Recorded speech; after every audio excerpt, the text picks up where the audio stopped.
Hola, ¿cómo están? ¿Qué tal? Soy Andrea Narváez y esto es Sin Filtro, un segmento de Coordinadora Republicana que llega a todos ustedes gracias al canal BHTV Cable Más. Llegamos a Lima Sur, Lima Norte, Huancavelica, Juliaca, Puno, Quillabamba, Puerto Maldonado y Chimbote. Asimismo llegamos a Chulucanas por Cable Más, a Huancayo, Cable Red, La Oroya, Cable Latino, Piura, Cable Unión y Trujillo, Cable True TV. Un saludo a todos nuestros amigos que nos ven. Y bien, el día de hoy tenemos a un invitado especial. Él es el candidato al Parlamento andino, el señor Juan Carlos Ramírez, que postula con el número 1 en el partido Avanza País. ¿Cómo está, candidato? ¿Qué tal? Bienvenido. Muchas gracias, Andrea. Acá a tu servicio para toda pregunta o requerimiento que haya. Muchas gracias por la invitación. Muchas gracias por estar con nosotros. Bien, candidato. Usted es ingeniero de minas, tiene una MBA en Lesan, tiene un premio nacional de minería, por lo visto, es especialista en este sector. Queremos que nos cuente más de su trayectoria profesional, cómo así decide incursionar en política, sobre todo en estas elecciones, ¿no? A puertas de el bicentenario, un escenario complejo, con un quinquenio también con muchos escándalos que han suscitado en estas últimas semanas, con este tema de las vacunas, un Congreso desprestigiado, prácticamente nuestras instituciones al borde del abismo, ya no sabemos cuál es la dirección que vamos a tomar. Sin embargo, hay peruanos valientes que deciden postular para tomar la dirigencia y liderar este país. Cuéntenos más. Bueno, Andrea, yo voy a comenzar al revés, o sea, por lo último que has dicho, ¿no? Bueno, no soy un hombre cobarde, soy un hombre valiente, pero no entro a esto por valiente, sino por cansado, ¿ya? O sea, yo ya estoy cansado, ya harto de lo que tú has dicho, ¿no? O sea, de los engaños, de las burlas, las traiciones, las frustraciones, los problemas que no se resuelven, las promesas que no se cumplen. Pero más bien sí discreparía un poco con respecto a que el Congreso o los congresos son los culpables. No, los ejecutivos son los culpables. O sea, acá lo que tenemos son presidentes ladrones, presidentes estúpidos, presidentes que no interpretan la realidad, porque si en algún sitio tú puedes hacer daño, no es en el Congreso, es en el Ejecutivo. Es donde está el dinero, es donde está el poder. El poder no está en el Congreso, mira, cualquiera lo cierra, ¿no? Así que no, eso de echarle a la piñata llamada Congreso la culpa, a pesar de que estoy totalmente de acuerdo contigo, tenemos unos congresistas que son para quemarlos, pero no es el Congreso que en todo caso a lo más llega a ser inútil, pero de ahí a que sea dañino, no. Los ejecutivos siempre han hecho lo que han querido en el Perú, porque si hay algún país más presidencialista que la Francia desde Gaulle, es el Perú. El Perú es un país tremendamente presidencialista. Fujimori cerró el Congreso, Vizcarra cerró el Congreso, así que no darle al Congreso un poder que no tiene es una exageración, ¿no? Yendo hacia atrás en lo que has dicho, lo de las vacunas sí es un crimen contra la humanidad. Y no estoy pensando en que se hayan vacunado por lo bajo un montón de cobardes y cobardas, ahora que está de moda hablar así, ¿no? Sino que esto comienza desde hace un año. O sea, la primera cuarentena fue un fracaso total, total. Tuvimos la mayor cantidad de muertos por millón y además fuimos los quebrados del mundo, ¿no? O sea, el fracaso económico y de salud más grande del mundo. Y eso fue culpa del Ejecutivo, fue culpa del Congreso, ¿no? Yo siempre me opuse a la cuarentena desde la vez porque no sirven, no funcionan, ni aquí ni en ninguna parte. Por eso es que hay segundas olas en todo lado, ¿no? Así que eso se maneja de otra manera. El Perú fue un escándalo, y fue un escándalo terrible porque no se trajeron las pruebas moleculares en la cantidad que se debería para por lo menos iniciar el rastreo de la enfermedad. No se trajo oxígeno, no se trajeron plantas de oxígeno, no se dijo nada de si la ivermectina funcionaba o no. Es decir, sobre todo lo que has dicho nos podemos extender mucho, así que como yo ya avancé hacia atrás, ya te dije por qué quiero estar en el Parlamento andino, y es que o me muero renegando o tomo acción, ¿no? En este tema político. Y también te he contestado un poco de las demás inquietudes. Sí son tiempos turbulentos, pero yo, créeme que soy bastante más viejo que tú. He pasado otros tiempos turbulentos, ¿no? Y en la época del Sendero Luminoso yo tenía 2 hijos de 3 y 2 añitos, y la verdad que esos eran tiempos terribles también, violentos, turbulentos. Creo que el Perú nunca ha estado en paz, ¿eh? Y creo que ningún país del mundo ha estado en paz. O sea, la naturaleza del ser humano y de su vida es más bien una sucesión de turbulencias. Encontrar un momento pacífico en la historia es bien raro, ¿ah? En el Perú y en otras partes. Así que mejor nos lo tomamos con sabiduría, ¿no? Y enfrentamos, pues, lo que haya que enfrentar. Pero yo estoy en esto porque siento que es un deber a estas alturas de la vida, ¿no? Más que un deseo. Los griegos decían que el poder solo debe ser dado al que no lo desea, ¿no? O sea, el que desea el poder, ese ya está enfermo, ese ya hay que analizarlo. ¿Ah? O quiere algo, quiere dinero, quiere fama, quiere poder, ¿no? Pero el que no lo desea debería estar a la cabeza de las decisiones de un país, creo yo. Y en este caso, yo lo he decidido porque, como te dije, o es eso o es la alternativa de seguir molestándome, frustrándome, amargándome, como casi todos los peruanos con su casta política, que decirle casta ya es hacerles demasiado favor. Ok, sí, usted dijo algo muy interesante, ¿no? Que siempre la historia se marca por turbulencias. Y bien es cierto que, bueno, aquí en Perú hemos tenido muchos episodios complejos, escenarios lamentables, pero sin embargo, no sé si usted concuerda conmigo, probablemente los políticos de antes tenían más valores que los políticos de hoy. Bueno, lo que pasa es que como dice el poema de Jorge Manrique, ¿no? Coplas a la muerte de su padre, cualquiera tiempo pasado fue mejor, ¿no? Eso no es tan cierto, ¿no? Yo creo que más bien al contrario, la historia es pendular, ¿no? Hay un momento que se llega a tener una masa de gente mala o imbécil demasiado grande y el péndulo entonces pasa para el otro lado y comienza a entrar gente mejor, no más realista, más buena, y eso también por alguna extraña razón, porque el ser humano, tú sabes que la mejor definición de ser humano que he encontrado es de National Geographic, no es de Santo Tomás, no, es de National Geographic, que dice ser humano, bípedo, incapaz de aburrirse, ¿no? Y esa es la definición de National Geographic, bípedo, incapaz de aburrirse. Y de verdad el ser humano se aburre de la paz, se aburre de la guerra, se aburre del hambre, se aburre de comer, se aburre de caminar, se aburre de hacer ejercicio, se aburre de no hacer ejercicio, se aburre. Y por eso el Eclesiastés establece tiempos para todo y es que el ser humano, por alguna extraña razón, no puede estar en una sola condición, se aburre de ella. Como un amigo mío que pensó, se fue a Máncora porque me dijo, ahora me voy a quedar a vivir ahí porque ese es el paraíso. Le dije, te doy 3 meses máximo antes que regreses. Regresó en un mes porque se aburrió de ver el sunset. ¿Cuántas veces puedes ver el sunset? El sunset, 10, 20, 30, antes que te aburras. Entonces, el ser humano tiene esta característica, ¿no? Es pendular, se aburre de su condición, cualquiera que ésta sea. Pero bueno, no estamos acá para hablar de la conducta humana, a pesar de que tiene implicancias políticas, porque la Totalmente. política es básicamente la expresión de la conducta humana y en el Estado Islámico tienes pues unas conductas terribles, ¿no? O sea, en el sentido genocida, y también en otras corrientes religiosas, políticas, etcétera, tienes pues otras conductas.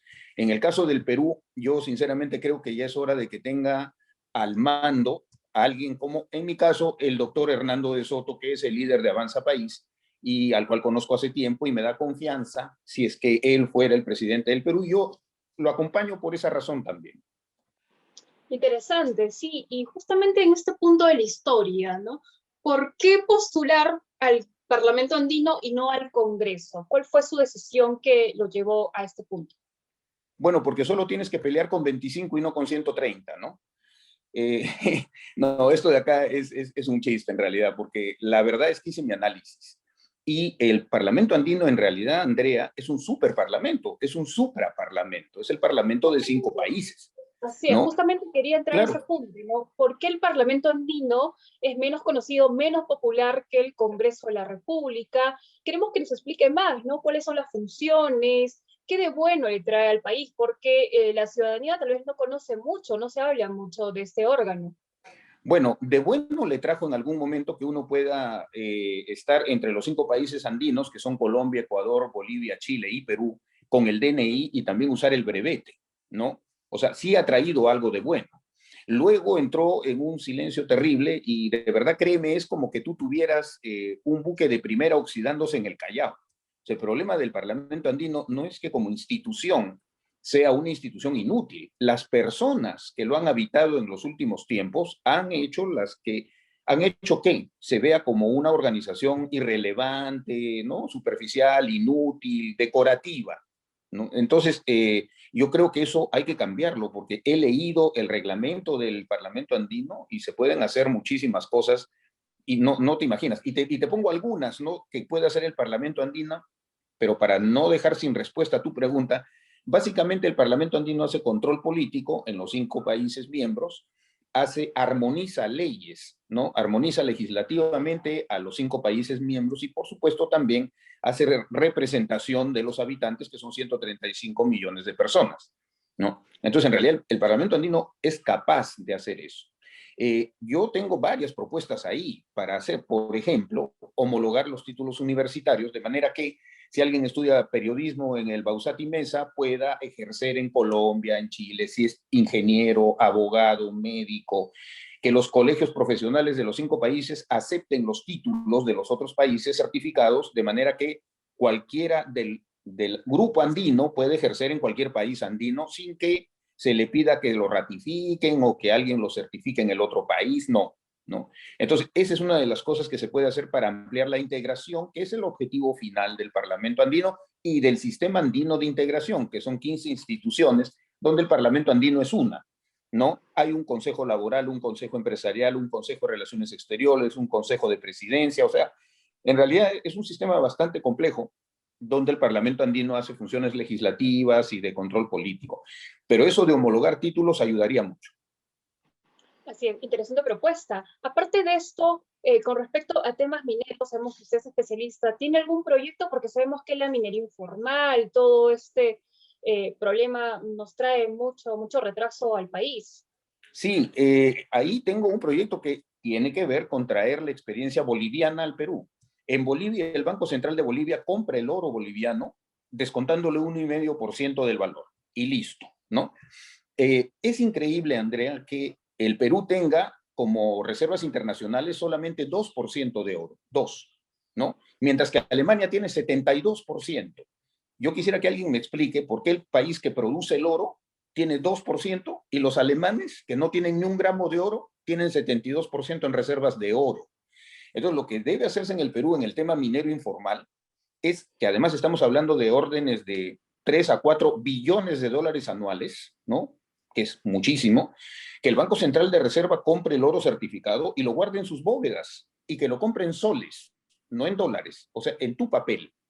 O sea, yo le cambio papel peruano al minero por oro peruano, ¿no? Y llenamos las bóvedas y como con eso yo voy a tener la información de la planta productora de oro, del minero, lleno mi base de datos y con esa base de datos bajo, ¿no es cierto?, hacia la mina, pasando por las plantas, para ver los temas centrales que son ambientales, de trata de personas, de evasión tributaria. En este momento, ¿por qué ha fracasado la formalización minera? Y vaya que ha fracasado.